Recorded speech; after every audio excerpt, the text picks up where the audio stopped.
During this internship program, I'm developing AI model to forecast PRB for each cell to optimize energy efficiency. Mainly, I'm using CNN model to predict the PRB 1 hour ahead to determine which cell should be turned off. After deploying the AI model in the non-RT reach, it will be simulated in the VIA-V rig test. For example, in this simulation, out of the 20 cells, I turn off 4 cells, and each of the cells consume only 10 watts over time. So this is my pattern code for forecasting PRB uplink and downlink for 52 cells. So I use many model like CNN, LSTM, NBITS, XGBoost, but for this is the CNN. So first of all, we need to import CSV file, and this is the VIA-V dataset. As you can see, here there are many features, and there are 52 cells in here, and each time step is generate 52 cells. So for to select which feature is useful for training, I use Pearson correlation to check which one is the best correlation for PRB uplink and downlink. Oh, okay, and for this for in this code, I use average value for each minute, so 52 cell, and then I average them like this, and then I split the training and the validation, and then this the output, the uplink and downlink. So this is to standardize data using standard scale. So the mean is 0 and the standard deviation is 1. So this is to make a time series for the dataset. So I use 120 input time step to predict 60 input data. So this means it's 2 hours and the output is 1 hour.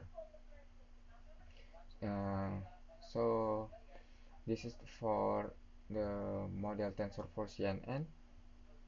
I use a callback like mean absolute error. So if the error reaches below the threshold, the training will be stopped.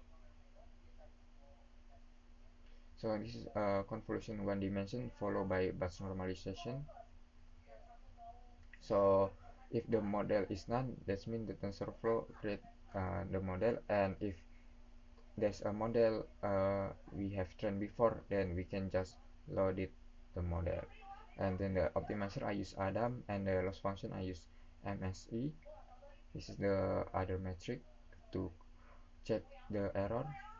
So the model checkpoint is uh, I use monitor mean absolute error. So if the mean absolute error for in the next epoch is lower than the previous epoch, that means the model will be safe. This is the early stopping. That means if the error of the model is not decreasing for every epoch, that means the model will be stopped. Okay, this is the architecture model, and this is when the model running. As you can see, the loss, this is the MSA loss, and then the my loss, and then the RMSE. This is for training 52 cell independently and sequential. So basically it's almost the same like before, but the difference is here this one. So uh, this is for only for the load model. So the load model is from CNN I use for average cell. Then I load it to learn behavior for each cell. So yeah, this is to compute the MSE, RMSE, and the MAPE. And then yeah, so this part, so why there's 52? Because they are 52 cell, right? So this means the model will be after learning cell 1 and then save the model and then continue to cell number 2 and then save the model and then continue until cell number 50, 52, and the training will be sequential like this.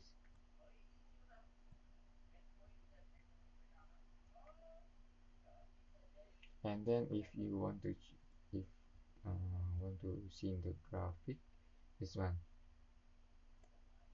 So this is the graphic for the training part. As you can see, the my is low and the graphic is pretty good like this. The green one is the actual output for orange and input for red, and then the orange is the prediction and the red one is the new prediction from the green one. So there is 2 hour input to predict 1 hour output, and this is the validation.